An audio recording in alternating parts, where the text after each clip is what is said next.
বিসমিল্লাহির রহমানির রহিম। আজকে আমি তোমাদের করা হচ্ছে ফিজিক্স 1-এর চ্যাপ্টার 1। দেখো, প্রথমে কি বলছে? ভেক্টর অ্যানালাইসিস বা ভেক্টর বীজগণিত। ঠিক আছে, ভেক্টর বীজগণিত। প্রথমে বলা আছে যে রাশি বা কোয়ান্টিটি। রাশি বলতে আমরা কি বুঝি? যা কিছু পরিমাপযোগ্য, যা কিছু যা কিছু কি পরিমাপযোগ্য, যা কিছু পরিমাপযোগ্য তাকে রাশি বলে। যা কিছু পরিমাপযোগ্য তাকে রাশি বলে। যেমন ভর, সময়, বেগ, বল, ত্বরণ ইত্যাদি। আচরণের দিক থেকে রাশিকে দুই ভাগে ভাগ করা যায়। ভাগের বিষয়টা পড়ে, এটা তো বুঝছি আমরা রাশি কাকে বলে। যা কিছু পরিমাপযোগ্য তাকে রাশি বলে।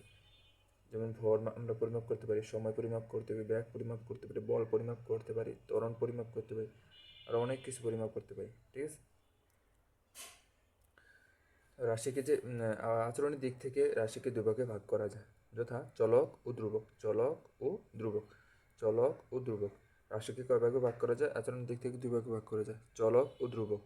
চলক ও ধ্রুবক। চলককে দেখা হচ্ছে ভেরিয়েবল, চলক বা ভেরিয়েবল। যে সকল রাশি স্থান ও কালের সাপেক্ষে পরিবর্তনশীল তাদের চলরাশি বা চলক বলে। যে সকল রাশি কি স্থান ও কালের সাপেক্ষে পরিবর্তনশীল তাদের চলরাশি বা চলক বলে। চলককে চলক বলে, এটা তো সবাই বুঝে জানি না, বুঝছো কিনা আমি বুঝিয়ে দিতে। বলছে কি, যে সকল রাশি স্থান ও কালের সাপেক্ষে পরিবর্তনশীল, যে সকল রাশি স্থান ও কালের সাপেক্ষে পরিবর্তনশীল তাকে কিছু বলে? চলক বলে। মনে করো তুমি এখান থেকে 4 কিলোমিটার সমবেগে গেছো এদিকে, না 4 কিলোমিটার মনে করো ব্যাগে গেছো এইদিকে, 4 কিলোমিটার পার আওয়ার ব্যাগে, বা 4 কিলোমিটার দূরত্বে এদিকে গেছো। ঠিক আছে, এই রাস্তায় গেছো, এই জায়গায় 2 নম্বর স্টেশনে গেছো। আবার 1 নম্বর স্টেশন থেকে তুমি এই রাস্তায় 5 কিলোমিটার পথ, এই রাস্তাটা তুমি গেছো 2 নম্বর পথে। অর্থাৎ তুমি এদিক দিয়ে গেছো দূরত্ব বেশি, প্লাস এদিক দিয়ে গেছো দূরত্ব কম। অর্থাৎ কি স্থান ও কাল, তুমি কিন্তু এই রাস্তাতে যখন গেছো তখন কিন্তু টাইমটা যে টাইম ছিল, বাট টাইমটা যে টাইম ছিল তখন যখন তুমি এই রাস্তাতে যাবে টাইমটা তখন একই থাকবে না। মনে করো তুমি 4টা বাজে এই রাস্তাতে এই পথে গেছো। আবার মনে করো অন্যদিন তুমি 5টা বাজে, তাহলে এই টাইমটা দিয়ে এই দিকে গেছো। ঠিক আছে, তাইলে দেখো তোমার টাইমও চেঞ্জ হয়ে গেছে, প্লাস দূরত্বও চেঞ্জ হয়ে গেছে। অর্থাৎ স্থান ও কালের সাপেক্ষে কি বলছে? স্থান ও কালের সাপেক্ষে পরিবর্তনশীল তাদের চলরাশি বা চলক বলে। যে সকল রাশি স্থান ও কালের সাপেক্ষে, এটা একটা স্থান না, এই জায়গাটা একটা মনে করো স্থান বা অবস্থান। তুমি এই অবস্থান থেকে এই রাস্তাটা পার হয়েছো, 2 নম্বর স্টেশনে আসছো। তারপর দেখো এটাও একটা অবস্থান। এই অবস্থানটা আর এই অবস্থানটা কি এক? কখনো কখনো না। বলছে কি স্থান চেঞ্জ হবে ও কাল বা চেঞ্জ, যদি স্থান বা কাল চেঞ্জ হয় তাহলে কি চলকে চেঞ্জ হয়ে যাবে। তো চলক চেঞ্জ হয়েছে না, 4 কিলোমিটার জায়গায় 5 কিলোমিটার হয়ে গেছে। তো এটাই বলছে, যে সকল রাশি স্থান ও কালের সাপেক্ষে পরিবর্তনশীল তাদের চলরাশি বা চলক বলে। চলককে আবার কয় ভাগে ভাগ করা যায়? দেখো, চলককে আবার দুভাগে ভাগ করা যায়, স্বাধীন চলক ও অধীন চলক। এই সংখ্যাগুলো কিন্তু মুখস্থ করবা, বুঝছো? স্বাধীন চলক ও নির্ভরশীল চলক। স্বাধীন চলক, অধীন চলক বা নির্ভরশীল চলক। নির্ভরশীল চলকটা কি বলে? অধীন চলকও বলে। কি বলে? অধীন চলকও বলে। অধীন চলকও বলে। অধীন চলকও বলে।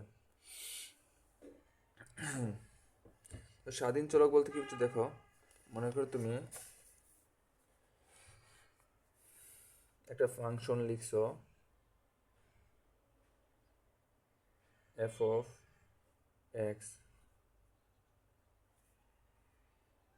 X square plus 2x। হ্যাঁ, এটি এখন তুমি না মনে করো ওয়াই, এটা দিলা ওয়াই, এটা মান দিলা ওয়াই, এফ অফ ওয়াই। ঠিক আছে,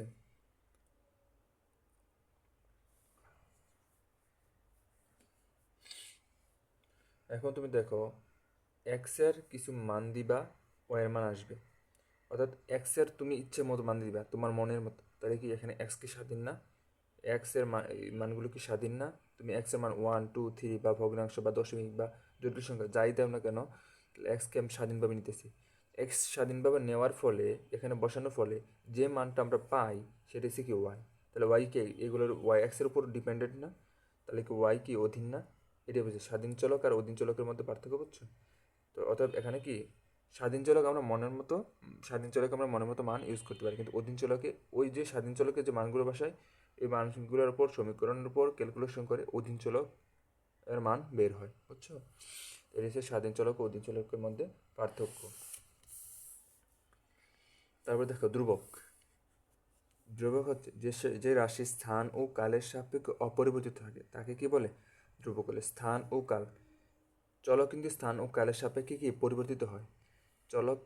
চলক বলতে স্থান ও কালের সাপেক্ষে পরিবর্তিত হয়, কিন্তু ধ্রুবক স্থান ও কালের সাপেক্ষে কি হয়? পরিবর্তিত হয় না। পরিবর্তিত হয় না বলতে অপরিবর্তিত থাকে, তাকে কি বলে? ধ্রুবক বলে। যেমন বস্তুর ভর মনে করো, কোনো একটা বস্তু ভর মাপলাম, বস্তুর ভর যে কোনো জায়গায় নিয়ে যাইলে, মনে করো তোমার ভর হচ্ছে 50 কেজি, তুমি চাঁদে যাও বা মহাশূন্যে যাও, যেখানে যাবে না কেন তোমার ভর 50 কেজি থাকবে, ঠিক আছে?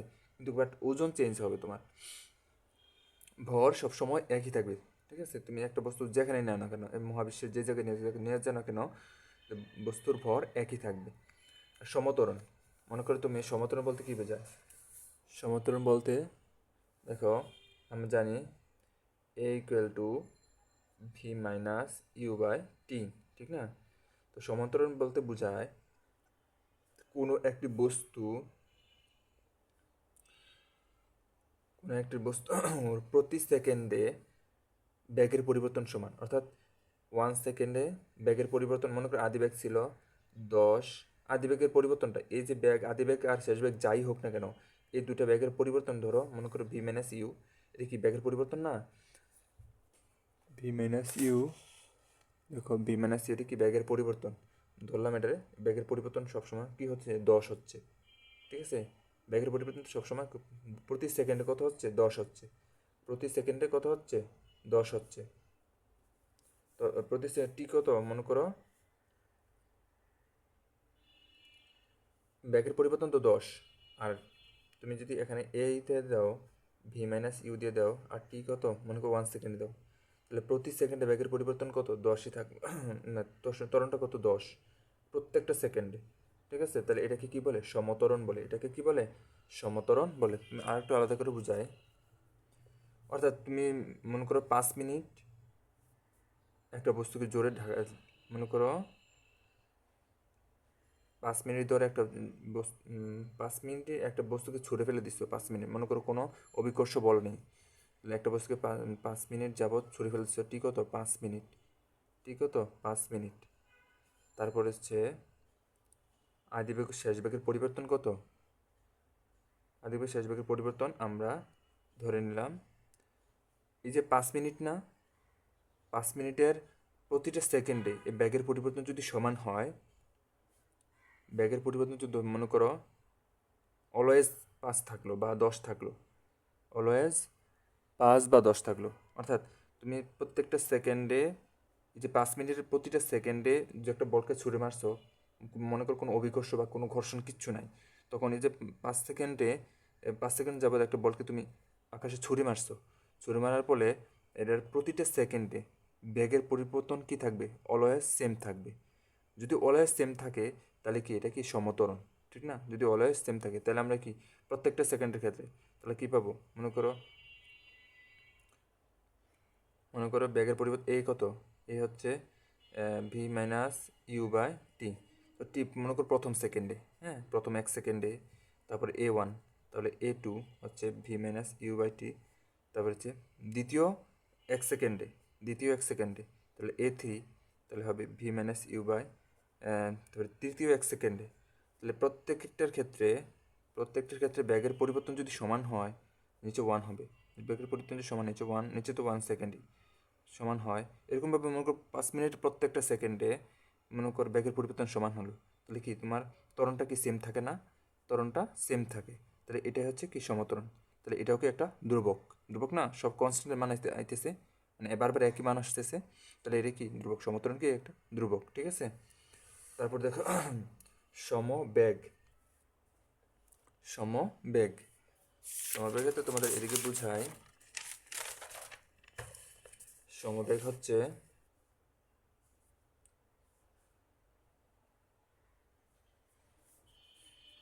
S V equal to S by টি।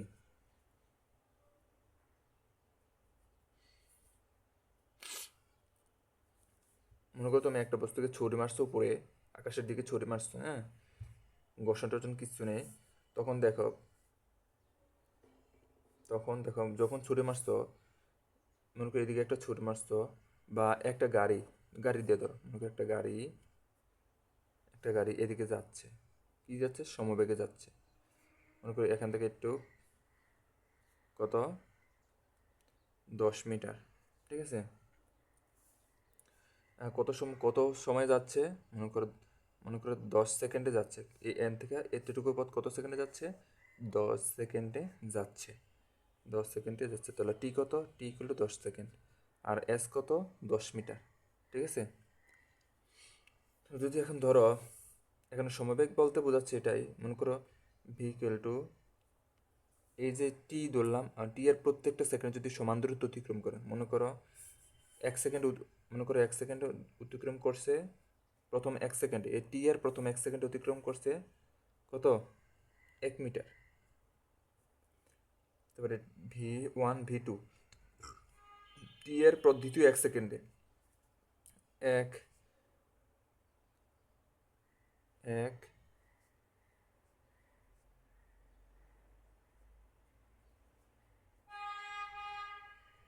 2 3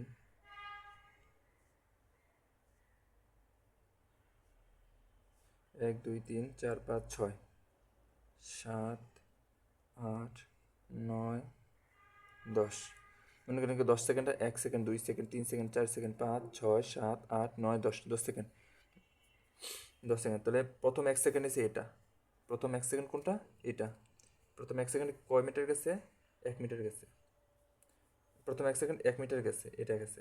তারপর দ্বিতীয় 1 সেকেন্ড হচ্ছে এটা, দ্বিতীয় 1 সেকেন্ডে 1 মিটারই গেছে, মানে তৃতীয় 1 সেকেন্ড হচ্ছে এটা, তৃতীয় 1 সেকেন্ডে কয় মিটার গেছে, 1 মিটারই গেছে।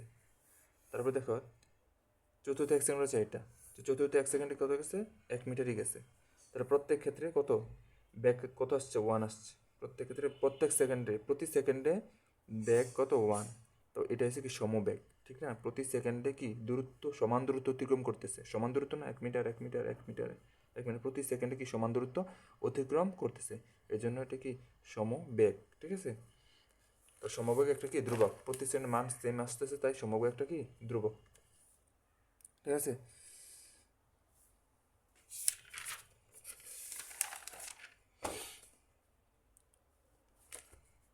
দেখো স্কেলার রাশি, যেসব রাশির শুধু মান আছে তাদের কিন্তু দিক নেই, তাদের স্কেলার বা অদিক রাশি বলে। যে সকল রাশির শুধু মান আছে কিন্তু দিক নেই, তাদের কি বলে, স্কেলার রাশি বলে, তাদের কি বলে, স্কেলার বা অদিক রাশি বলে। যেমন ভর, সময়, কাজ, শক্তির চাপ, ঘনত্ব ইত্যাদি, ঠিক আছে। ভেক্টর রাশি, যেসব রাশি প্রকাশের জন্য মান ও দিক উভয়ের প্রয়োজন হয়, মান ও দিক প্রয়োজন, দিকেরও প্রয়োজন, তাদের কি বলে, ভেক্টর রাশি বল বা সদিক রাশি বলে, ভেক্টর রাশি বা সদিক রাশি বলে, যেমন বেগ, ত্বরণ, বল ইত্যাদি, ঠিক আছে। তোমাদেরকে একটা যে স্কেলার রাশি ভেক্টর রাশির কৌশল দেখাবো।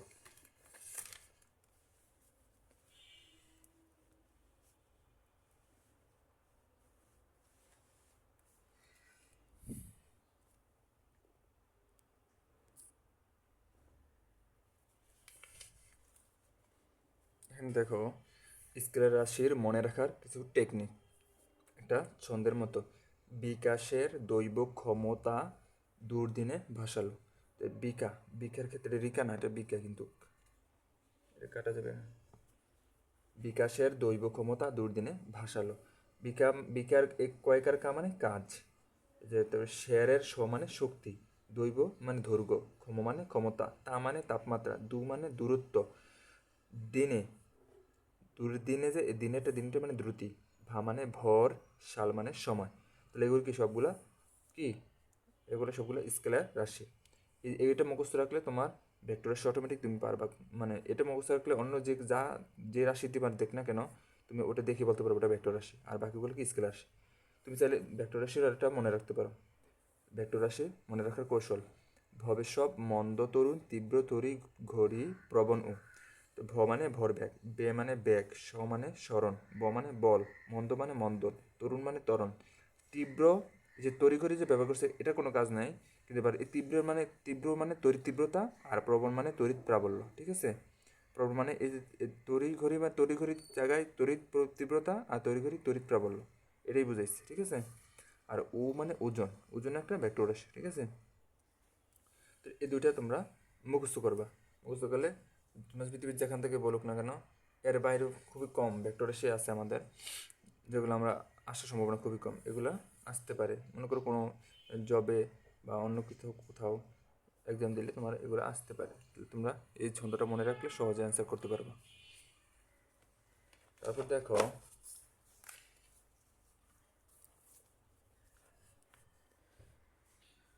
ভেক্টর রাশি প্রকাশ, রেসপন্সিটিভ রেস না রিপ্রেজেন্টেশন অফ ভেক্টরস, হ্যাঁ, রিপ্রেজেন্টেশন অফ ভেক্টরস, ভেক্টর রাশির প্রকাশ। যদি এ একটি ভেক্টর রাশি হয় তবে একে আমরা এই ভেক্টরটাকে এভাবে প্রকাশ করতে পারি, এর নিচে একটা দাগ দিয়ে প্রকাশ করতে পারি, মানে উপরে এর উপরে একটা তীর চিহ্ন দিয়ে প্রকাশ করতে পারি, এর নিচে একটা দাগ দিয়ে প্রকাশ করতে পারি, বা উপরে এর উপরে একটা দাগ দিয়ে প্রকাশ করতে পারি। বাট শুধু এ দিয়েও একটা প্রকাশ করতে হবে, কিন্তু এটা এ দিয়েও প্রকাশ করা যায়, কিন্তু এটা মোটা হতে হবে, ঠিক আছে। এটা সবসময় অলওয়েজ মোটা করতে হবে। মোটা যদি আমরা লিখতে পারি তাহলে এটাও ভেক্টর বোঝাবে, বাট আমরা তো মোটা সবসময় লিখলে সময় কুলাবে না, তাই আমরা এটা ইউজ করি না, আমরা সাধারণত এটা ইউজ করি, ঠিক আছে।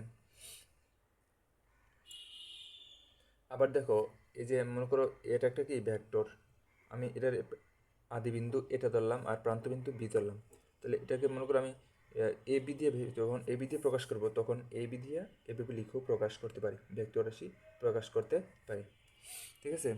আবার ভেক্টর রাশি ভেক্টরের মান, ঠিক আছে, ভেক্টরের মান মনে করো এ বি একটি ভেক্টর, এ বি একটা ভেক্টর, এই ভেক্টরের মান হচ্ছে এ ভেক্টরের এ ভেক্টরের এ ভেক্টরের মান, এ ভেক্টরের মান কি, এই ভেক্টরকে আমি যদি মডিউলাস করি সেটাই হচ্ছে এই ভেক্টরের মান, এই ভেক্টরের মান, অর্থাৎ এই ভেক্টরকে মডিউলাস করে লিখলেই সেটা হচ্ছে এই ভেক্টরের মান, ঠিক আছে। বা মনে করে এই ভেক্টরের মানটা কি, এই ভেক্টরের মানটা হচ্ছে এই ভেক্টরের মান হচ্ছে মডিউলাস এ ভেক্টর, মডিউলাস এ ভেক্টর, ঠিক আছে। ভেক্টরের মান তো বুঝছো, এবার দেখো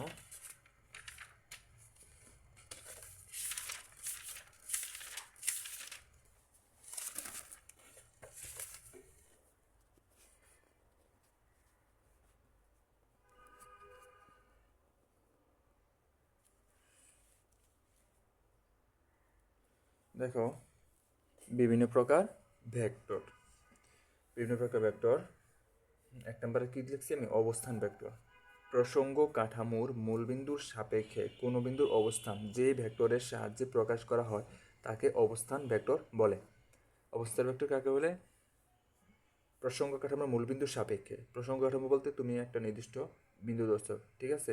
মনে করো তুমি তোমার স্কুলের অবস্থান এই জায়গায়, তো স্কুলকে তুমি কী ধরছো, নির্দিষ্ট একটা বিন্দু ধরছো, এটা হচ্ছে প্রসঙ্গ কাঠামোর মূল বিন্দু, ঠিক আছে।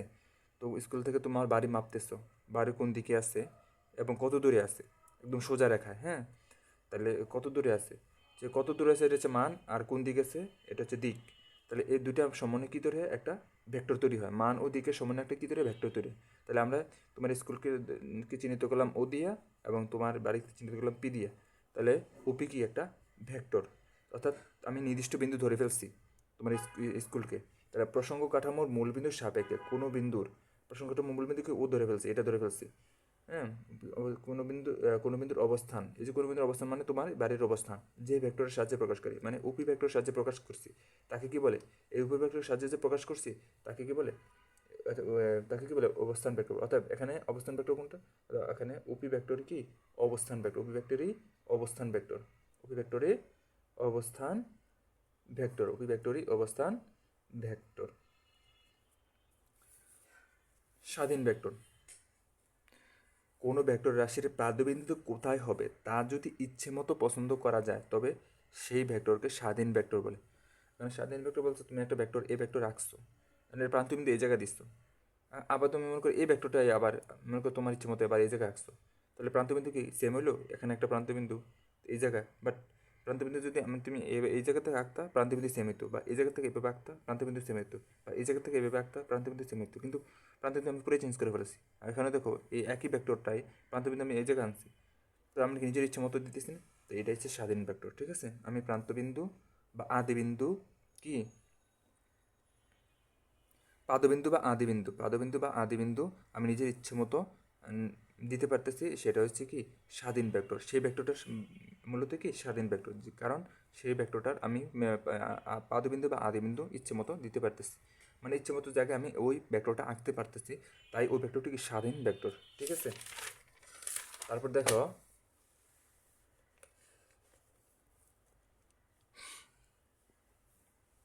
সীমাবদ্ধ ভেক্টর, লোকালাইজড ভেক্টর। সীমাবদ্ধ বা লোকালাইজড ভেক্টর কোনো ভেক্টরের পাদবিন্দু মানে পাদবিন্দু যদি ইচ্ছে মতো পছন্দ করতে দেওয়া না হয়, অর্থাৎ তুমি ইচ্ছে মতো ওই ভেক্টরের পাদবিন্দু নিতে পারবা না। ঠিক আছে, নিতে পারবা না, কোনো নির্দিষ্ট বিন্দুকে যদি পাদবিন্দু হিসেবে ঠিক করে রাখা হয় তাহলে সেই ভেক্টরকে সীমাবদ্ধ ভেক্টর বলে। মনে করো তুমি একটা লন রোলার, ওই যে তোমার ফুটবল বা ক্রিকেট মাঠে যখন মাঠ সমান করা হয় তখন একটা এক প্রকার রোলার, লোহার রোলার দিয়ে কি ঠেলা বা টানা হয়।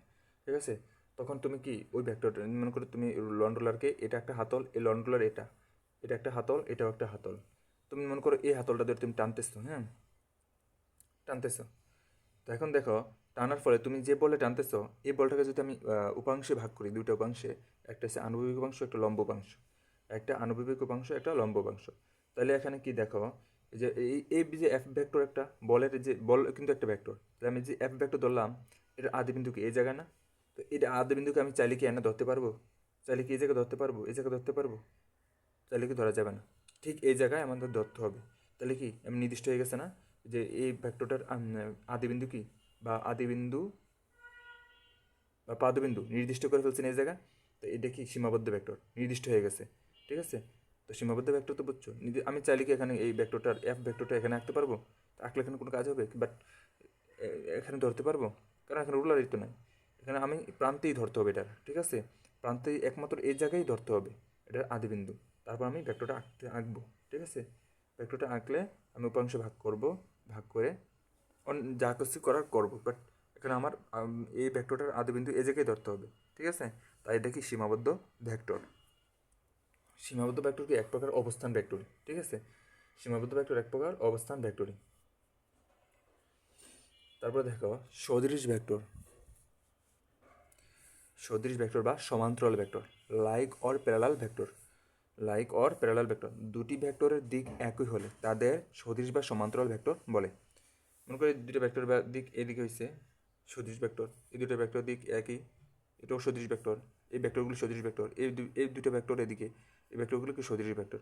এখানে মান সমান হবে কি হবে না এটা নির্দিষ্ট করে কিছু বলে না, এটা সমান হতেও পারে নাও হতে পারে, মানে প্রত্যেকটা ভেক্টরের ক্ষেত্রে, মানে যে দুটো সমান্তরাল আছে। ঠিক আছে, বাট যদি সমান্তরালে থাকে, যদি সমান্তরালে থাকে তাহলে এটা সদৃশ প্লাস সমান্তরাল দুটাই। ঠিক আছে,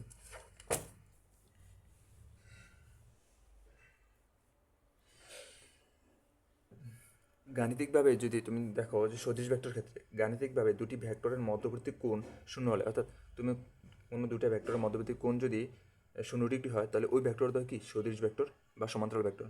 কারণ এখন তো সমান্তরাল ভেক্টরগুলো কি একটা অপরকে সেট করছে, সেট করলে না কোণ তৈরি হবে, যেহেতু সেট করে তাহলে কোণে নাই, তাহলে কোণ জিরো, তাহলে কি ওই ভেক্টর দ্বয় কি পরস্পর সমান্তরাল। ঠিক আছে, বা সদৃশ ভেক্টর। তারপর দেখো বিসদৃশ ভেক্টর বা আনলাইক ভেক্টর, দুটি ভেক্টর দিক পরস্পর বিপরীতমুখী হলে ভেক্টর দ্বয়কে বিসদৃশ ভেক্টর বলে।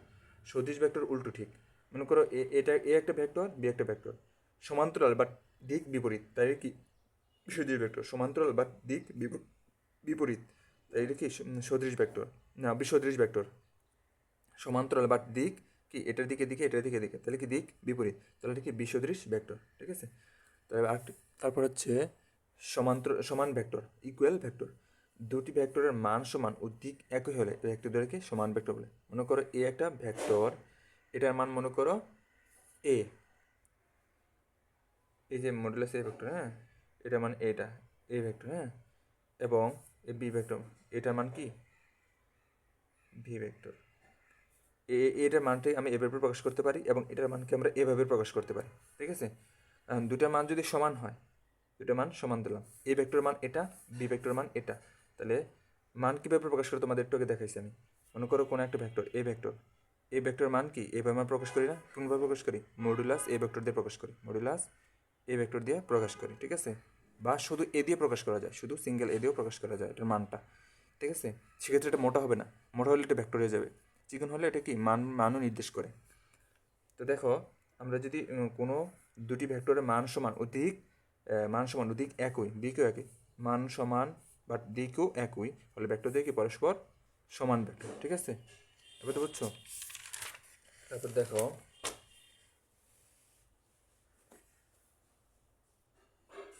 মনে করো বিপরীত ভেক্টর, দুটি ভেক্টরের মান সমান কিন্তু দিক পরস্পর বিপরীতমুখী হলে ভেক্টর থেকে বিপরীত ভেক্টর বা অসমান ভেক্টর বলে। মনে করো এই ভেক্টর একটা, এই ভেক্টরটা, হ্যাঁ, এটা এ ভেক্টর ধরলাম, এটা মাইনাস এ ভেক্টর ধরলাম, মাইনাস এ ভেক্টর ধরলাম, তাহলে এখানে কি দিকটা উল্টো হয়ে গেছে না, এটার এদিকে এটার এদিকে, বাট দুটা কি সমান এবং সমান্তরাল, সমান এবং কি সমান্তরাল, তাহলে কি ভেক্টর ভেক্টরদের বিপরীত বা অসমান ভেক্টর, অসমান ভেক্টর, ভেক্টরদের বিপরীত বা অসমান ভেক্টর।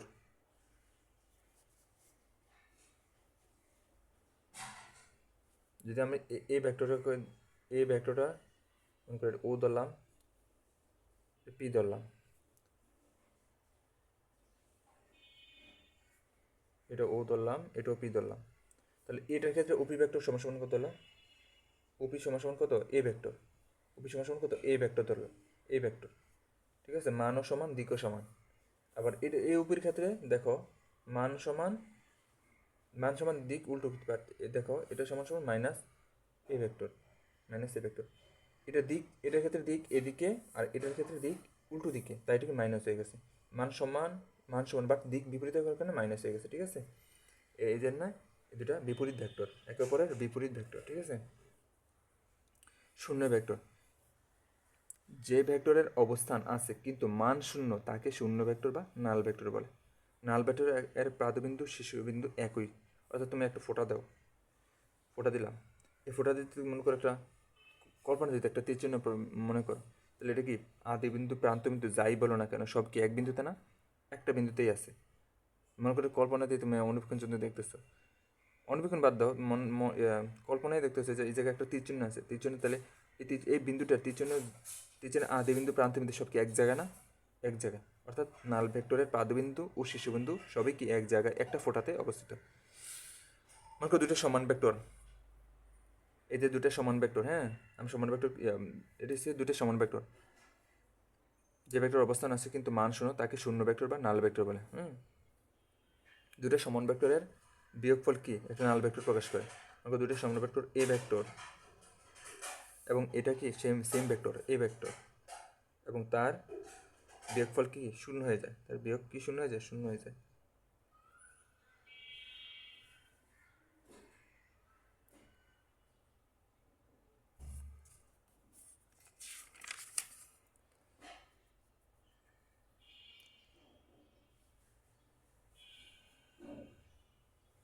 মনে করো এই ভেক্টরটার মান মডুলাস এ ভেক্টর, তারপর এই ভেক্টরটার মান মডুলাস এ ভেক্টর, ঠিক আছে। দুটাই কি সমান, মান সমান, এটা কি মান, এই ভেক্টরের মান আছে মডুলাস এ ভেক্টর এবং এই ভেক্টরটার মান আছে মডুলাস এ ভেক্টর। তো দুটো মান সমান যেহেতু এবং দিকে একই, তাহলে কি দুটোর বিয়োগফল কি শূন্য হয়ে যাবে। তো এটাও কি একটা নাল ভেক্টর, এটাও কি একটা নাল ভেক্টর, ঠিক আছে। বা এটার এমনিও লিখতে পারি, শুধু ভেক্টর চিহ্ন দিয়েও আমরা জিরো প্রকাশ করতে পারি, এই ভেক্টর মান দিয়েও জিরো প্রকাশ করতে পারি, শুধু ভেক্টর দিয়েও জিরো প্রকাশ করতে পারি, ঠিক আছে। তারপরে দেখো এই ভেক্টরটা মনে করো এ ভেক্টর এবং এটা কি উল্টো দিক, তাহলে আমরা যোগ মাইনাস এ ভেক্টর, কারণ এটার বিপরীত মাইনাস এ ভেক্টর, তো এখানে মূলত কী হয়েছে জিরো হয়েছে না, অর্থাৎ বিপরীত ভেক্টরে যোগ করলে বিপরীত ভেক্টরদ্বয় যোগ করলে কি নাল ভেক্টর হয়ে যায়। শূন্য ভেক্টরের মূল্য তো কি নাল ভেক্টর। ঠিক আছে, সমান ভেক্টর বিয়োগ করলে কি হয়ে যায় নাল ভেক্টর হয়ে যায়, এবং বিপরীত ভেক্টরদ্বয় বিয়োগ করলেও কি বিপরীত ভেক্টরদ্বয় যোগ করলেও কি নাল ভেক্টর হয়ে যায়। ঠিক আছে, সঠিক ভেক্টর। সঠিক ভেক্টর, যে সকল ভেক্টরের মান শূন্য নয় তাদেরকে সঠিক ভেক্টর বলে। যে সকল ভেক্টরের মান শূন্য নয় তাদেরকে সঠিক ভেক্টর বলে। ঠিক আছে, সমরেখা ভেক্টর, দুই বা ততোধিক ভেক্টর যদি একই সরলরেখা বরাবর বা পরস্পর সমান্তরালে ক্রিয়া করে তবে তাদেরকে সমরেখা ভেক্টর বলে। দুই বা ততোধিক ভেক্টর, এই যে এটা একটা ভেক্টর, এটা একটা ভেক্টর, এটা একটা ভেক্টর, মান বিভিন্ন প্রকার হতে পারে। এগুলো এই ভেক্টরটা যে মান, এই ভেক্টরটা সেই মান হবে না, হতে পারে নাও হতে পারে, বা এটাও সেম মান হতে পারে নাও হতে পারে, বা তিনটেই ভিন্ন রকম মান হতে পারে। তাহলে দুই বা ততোধিক ভেক্টর যদি একই সরলরেখা বরাবর বা পরস্পর সমান্তরাল, মনে করি একই সরলরেখায় অবস্থান করে, মনে করি এখানেও একটা দুই বা ততোধিক, মনে করি এটা ডি ভেক্টর, তাহলে একই সরলরেখা হতে পারে বা সমান্তরালও থাকতে পারে, সমান্তরালও থাকতে পারে। এটা একটা এই ভেক্টর কি একই সরলরেখা বরাবর আছে না, এবং এই ভেক্টরটার সমান্তরাল এটা ভেক্টর, বা এই ভেক্টরটা একই সমান্তরালে আছে, একই সরলরেখা আছে। তাহলে যদি দুই বা ততোধিক ভেক্টর যদি একই সরলরেখা থাকে, এটা একটা সরলরেখা থাকে, একই সরলরেখা, এটা একটা একই সরলরেখা আছে, এটা একই সরলরেখা আছে, যদি আমি টেনে দিই পুরোটা, ঠিক আছে, একই সরলরেখা আছে, একই সরলরেখা বরাবর বা পরস্পর সমান্তরাল, এরপর এটা সমান্তরাল, এটা সমান্তরাল, এটা সমান্তরাল, পরস্পর সমান্তরাল ক্রিয়া করে, ঠিক আছে, ক্রিয়া করে, তবে তাদেরকে সমরেখা ভেক্টর বলে। তাই প্রত্যেকটিকে কী কী বলে? A vector, B vector, C vector, D vector, প্রত্যেকটিকে কী বলে? সমরেখ ভেক্টর বলে। সমরেখ ভেক্টর বলে, সমরেখ ভেক্টর বলে, প্রত্যেকটি কী বলে? সমরেখ ভেক্টর বলে। এবার দেখো সমতলীয় ভেক্টর, দুই বা ততোধিক ভেক্টর যে একই সমতলে অবস্থিত হয় তবে তাদেরকে সমতলীয় ভেক্টর বলে। মনে করো এটা একটা পুরোটা একটা পেজটাকে তলের মধ্যে আমি যেভাবে পারি এভাবে একটা টিচনে দিলাম, প্রত্যেকটাকে যদি আমি কী দিই ভেক্টর দিই, মনে করি এটা একদিকে আসছে, এটা এদিকে আসছে, এটা এদিকে আসছে, বা সমান হতে পারে, মানে সমান্তরাল হতে পারে, বা একই রেখা বরাবর হতে পারে। প্রত্যেকটা যে এই তলে অবস্থান করতেছে এই ভেক্টরগুলো, এই ভেক্টর যতগুলো আমি ভেক্টর রাখলাম প্রত্যেকটি কি এটাও কি সমতলে এই তলে আছে, এই ভেক্টরগুলো কি এই তলেই আছে, তাহলে কি এগুলো কি সমতলীয় ভেক্টর, অর্থাৎ একই তলে আছে। তাই কি এগুলো কি এই প্রত্যেকটি ভেক্টর, সবগুলো ভেক্টর কি একই তলে থাকার কারণে এরা কি সমতলীয় ভেক্টর। ঠিক আছে, একক ভেক্টর, যে ভেক্টরের মান একক, একক লিখে নেই, আচ্ছা পরে লিখে নেই, যে ভেক্টরের মান একক তাকে একক ভেক্টর বলে। ঠিক আছে, এখন একটা কোশ্চেন আছে, এটা শূন্য না, এটা আমি এটা স্টেপ দিয়ে দিই। সমান্তরাল একক ভেক্টর কিভাবে পাবো? সমান্তরাল একক ভেক্টর কিভাবে পাবো? মান শূন্য নয় এরূপ ভেক্টরকে ওই ভেক্টরের মান দিয়ে ভাগ করলে, মান শূন্য নয় এরূপ ভেক্টরকে ওই ভেক্টরের মান দিয়ে ভাগ করলে উক্ত ভেক্টরের সমান্তরাল একক ভেক্টর পাওয়া যায়। ধরলাম মান শূন্য নয় এরূপ একটা ভেক্টর কি, মান শূন্য নয়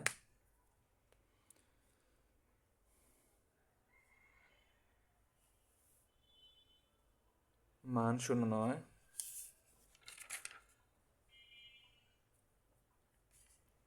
মান শূন্য এরূপ একটা ভেক্টর, মান শূন্য নয় এরূপ একটা ভেক্টর কি, মনে করো এই ভেক্টর ধরলাম, এই ভেক্টর মান শূন্য নয় এরূপ ভেক্টরকে ওই ভেক্টরের মান দিয়ে, তাহলে এই মান শূন্য নয় এই ভেক্টরকে দিলাম, এই ভেক্টর দিলাম, এবং এই ভেক্টরের মানটা কি, তাহলে এই ভেক্টরের মান হচ্ছে এই ভেক্টর এর মান হচ্ছে মডুলাস এ ভেক্টর,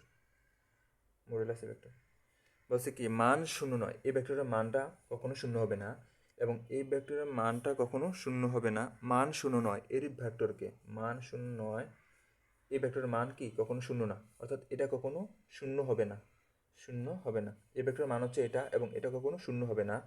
মান মান শূন্য নয় এরূপ একটা ভেক্টরকে ওই ভেক্টরের মান দিয়ে ভাগ করলে, অর্থাৎ এই ভেক্টরটাকে তার মান দিয়ে আমি যদি ভাগ করি, A vector by modulus A vector ভাগ করলে উক্ত ভেক্টর সমান্তরাল, অর্থাৎ যদি আমি এই ভেক্টরের মান এটা দিয়ে এটাকে ভাগ করি, তাহলে যেটা পাবো সেটা হচ্ছে এই ভেক্টরের কি সমান্তরাল একক ভেক্টর, এবং সেটাকে আমরা কী দিয়ে প্রকাশ করি, এর উপর একটা ক্যাপ টুপি বা ক্যাপ চিহ্ন দিয়ে প্রকাশ করি। তাহলে এই ভেক্টরের সমান্তরাল একক ভেক্টর আমরা এভাবে লিখতে পারি, এই ভেক্টরের সমান্তরাল একক ভেক্টর, এটা কিন্তু পরীক্ষায় আসে, সমান্তরাল একক ভেক্টর, এই ভেক্টরের সমান্তরাল একক ভেক্টর,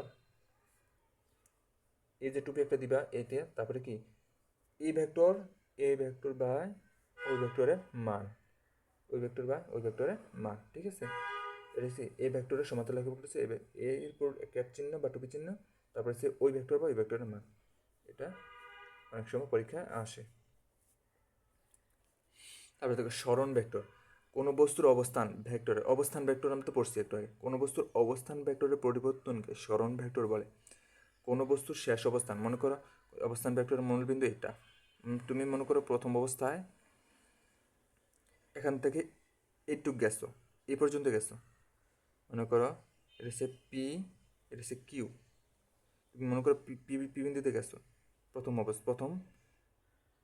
প্রথম তুমি পি বিন্দুতে গেছো, তারপর তুমি এই পথে ঠিক এই পর্যন্ত গেছো, তখন আমি এই তীরচিহ্নটি তোমার অবস্থান এভাবে প্রকাশ করলাম, হ্যাঁ, তীরচিহ্নটি তোমার অবস্থান প্রকাশ করলাম, তখন তোমার এই প্রথম যে অবস্থানে ছিল, শেষে যে অবস্থানে ছিল, একটা দূরত্ব তৈরি হয়েছে না এই জায়গা, আদি অবস্থান শেষ অবস্থানের মাঝে জায়গা কিন্তু চেঞ্জ হয়ে গেছে, তখন এখান থেকে একটু দূরত্বটাকে কি বলে, সরণ ভেক্টর বলে। এই যে কিউপি, এটাকে একটা সরণ ভেক্টর, ঠিক আছে, এটা সরণ ভেক্টর। তো অর্থাৎ বোঝো, কোনো বস্তুর অবস্থান ভেক্টরের পরিবর্তনকে সরণ ভেক্টর বলে। অবস্থান তোমার আগে ছিল একটু এখানে, তারপর পরিবর্তন হয়ে এখানে আসছে, যে অবস্থানের পরিবর্তন হয়েছে, কতটুকু পরিবর্তন হয়েছে, এখান থেকে একটু পরিবর্তন হয়েছে, এবং কোন দিকে হয়েছে, এখান থেকে একটু এদিকে হয়েছে, তাহলে এই যেটা পরিবর্তনটা, এটা কি বলে, সরণ ভেক্টর বলে। তাহলে এখানে কিউপি কি, সরণ ভেক্টর, এখানে কি কিউপি কি, কিউপি ভেক্টর কি, সরণ ভেক্টর, কিউপি ভেক্টর কি, সরণ ভেক্টর, কিউপি ভেক্টর কি, সরণ ভেক্টর। আর একটু বুঝো, কোনো বস্তুর শেষ অবস্থান, কোনো বস্তুর শেষ অবস্থান মানে কোনো বস্তু, তুমি প্রথমে ছিল এখানে, শেষে কোন অবস্থান ছিল, কি অবস্থানে ছিল, ও থেকে কি অবস্থানে ছিল, কোনো বস্তুর শেষ অবস্থান ভেক্টর, শেষ অবস্থান, এবং এটাকে আমি যদি ধরি কোন ভেক্টর, এটা তো একটা অবস্থান ভেক্টর, এই যে ও কিউ, তাহলে এটাকে আমি কী দ্বারা প্রকাশ করলাম, আর এফ, এই ভেক্টর চিহ্ন দ্বারা প্রকাশ করলাম, এটা হচ্ছে আর এফ ভেক্টর দ্বারা প্রকাশ করলাম এই অবস্থান ভেক্টর, শেষ অবস্থান ভেক্টরকে। এবং আদি অবস্থান ভেক্টর হচ্ছে তোমার ওপি, আর আই ভেক্টর। তাহলে আমরা কোনো কিছু পরিমাপ করলে বড় থেকে ছোট বিয়োগ করি না, তাহলে তোমার শেষ অবস্থান ভেক্টর থেকে আদি অবস্থান বিয়োগ করলে কিন্তু এটা বেরিয়ে যাবে, ঠিক আছে। এটা বেরোলে এটাকে আমরা কি দিয়ে, ডেল আর দিয়ে প্রকাশ করছি। অর্থাৎ del R vector equal to এই যে শেষ অবস্থান ভেক্টর মাইনাস আদি অবস্থান ভেক্টর, এটা হচ্ছে কি সরণ ভেক্টর, ঠিক আছে। তারপর হচ্ছে কি বিপ্রতীপ বা ব্যতিহার ভেক্টর, রেসিপ্রোকাল ভেক্টর, সমজাতীয় দুটি সমান্তরাল ভেক্টরের বিপরীত বা ব্যতিহার ভেক্টর কিন্তু সমান্তরাল হতে হবে। সমজাতীয় দুটি সমান্তরাল ভেক্টরের একটির মান যদি অপরটি বিপরীত সংখ্যা হয়, তবে তাদেরকে বিপরীত বা ব্যতিহার ভেক্টর বলে। মনে করো এ ভেক্টরের মান হচ্ছে এটা, এ ভেক্টর ইকুয়াল টু হচ্ছে এটা, এবং বি ভেক্টর ইকুয়াল টু হচ্ছে এটা, তাহলে কি এখানে 7i হেড এবং এখানে 1/7i হেড, এটার বিপরীত না, তাহলে এ ভেক্টর বি ভেক্টরের কি বিপরীত, তাহলে এ ভেক্টর বি ভেক্টর বিপরীত হলে পরস্পর এ ভেক্টর ও বি ভেক্টর পরস্পর কি বিপরীত ভেক্টর, বুঝতে পারছি। মান পুরাই উল্টাই গেছে, এ ভেক্টর যেটা মান ছিল বি ভেক্টর মানটি পুরাই উল্টা বিপরীত, তাহলে কি এ ভেক্টর বি ভেক্টরের, এ ভেক্টর ও বি ভেক্টর পরস্পর এর বিপরীত ভেক্টর, ঠিক আছে। তারপর দেখো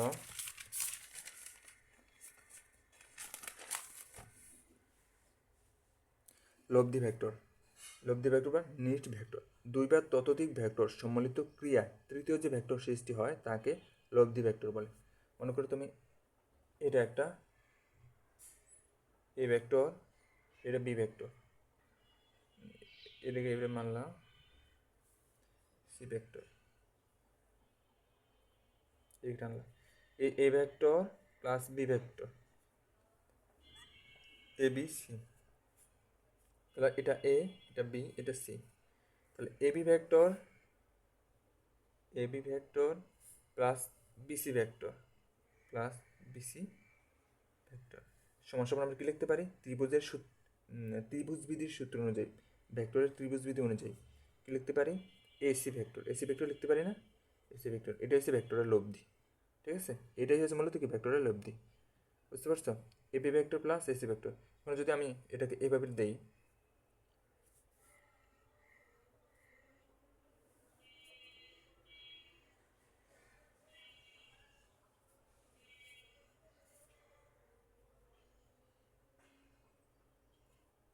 এটাকে A vector A B C দিয়ে প্রকাশ করলাম, এ বি সি দিয়ে প্রকাশ করলাম। এখন এ বি ভেক্টর যেদিকে এদিকে গেছে এদিকে গেছে, প্লাস এখান থেকে যদি আবার আদি বিন্দু থেকে শেষ বিন্দুতে টানছি, এটাই কি মূলত লব্ধিটা। আদি বিন্দু থেকে শেষ প্রান্ত বিন্দুতে টানছি, এটাই কি মূলত লব্ধিটা। কিন্তু এখানে পুরো উল্টোটা, এখান থেকে শেষ বিন্দু থেকে আদি বিন্দুতে লাস্ট এটা টানা হয়েছে, ঠিক আছে। আদি বিন্দু হচ্ছে এখান থেকে আমি বি পর্যন্ত গেলাম, বি থেকে সি পর্যন্ত গেলাম, তাহলে এ বি ভেক্টর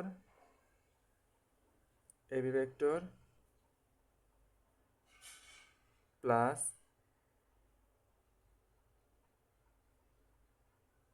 সরি এখানে এটা এটা হবে না।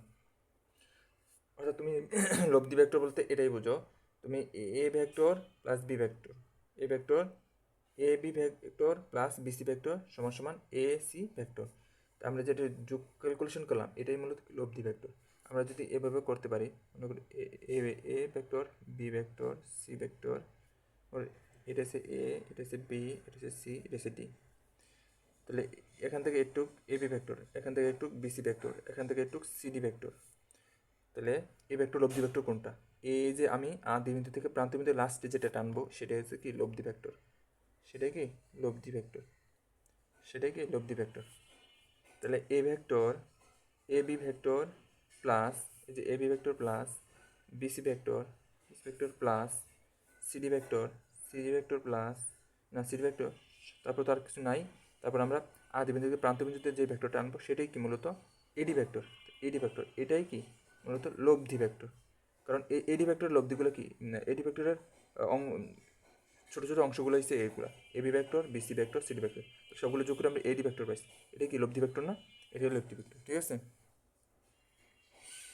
মনে করো তুমি এ একটা ভেক্টর, আরেকটা উদাহরণ দিই তোমাদেরকে। মনে করো এ একটা ভেক্টর কমা মাইনাস বি একটা ভেক্টর। তো এই দুটো ভেক্টরকে আমি যোগ করব, ঠিক আছে। যোগ করলে দেখো A vector plus minus B vector, মনে করে যোগ করলে কি, মনে করে কোনো একটা ভেক্টর আসে, ডি ভেক্টর আসে, কি আসে, ডি ভেক্টর আসে, ডি ভেক্টর আসে, ডি ভেক্টর আসে। তো এখানে তুমি ভাবতে পারো এটা কি আমরা যোগ করছি না, এটা কি লব্ধি ভেক্টর, যোগ করছি তাই লব্ধি ভেক্টর। এখন আমরা যদি ক্যালকুলেশন করি এটা মডিফাই করে এভাবে লিখতে পারি, minus B vector D vector. এখন তুমি ভাবতে পারো এটা যোগ না, এখন তাহলে লব্ধি ভেক্টর হয় কীভাবে? লব্ধি ভেক্টরটা হয় এই নিয়মে, ঠিক আছে, বুঝতে পারছো? লব্ধি ভেক্টর কোন নিয়মে হয়? এ নিয়মে। আমি প্লাস দিয়ে মাইনাসটাকে ব্রেকের মধ্যে নিলে তখন লব্ধি ভেক্টর প্রকাশ করতে পারি না। অনেকে ডাইরেক্ট এটা দিলে বুঝে না, ঠিক আছে। এই জন্য তোমাদেরকে আমি লিখে দেখাইলাম। এবার তো বুঝছো লব্ধি ভেক্টর কাকে বলে। আমি যে ভেক্টরের সংখ্যাগুলো সবগুলো পড়াইছি, তোমরা এগুলো সবগুলো খাতায় লিখবে, লেখা মুখস্থ করবে, ঠিক আছে। আমি আরও যেটুকু বাকি আছে সবগুলা মনে করো এই সপ্তাহের মধ্যে আমি ফিজিক্স প্রথম চ্যাপ্টারটা শেষ করে দেবো, ঠিক আছে। ওকে, আল্লাহ হাফিজ।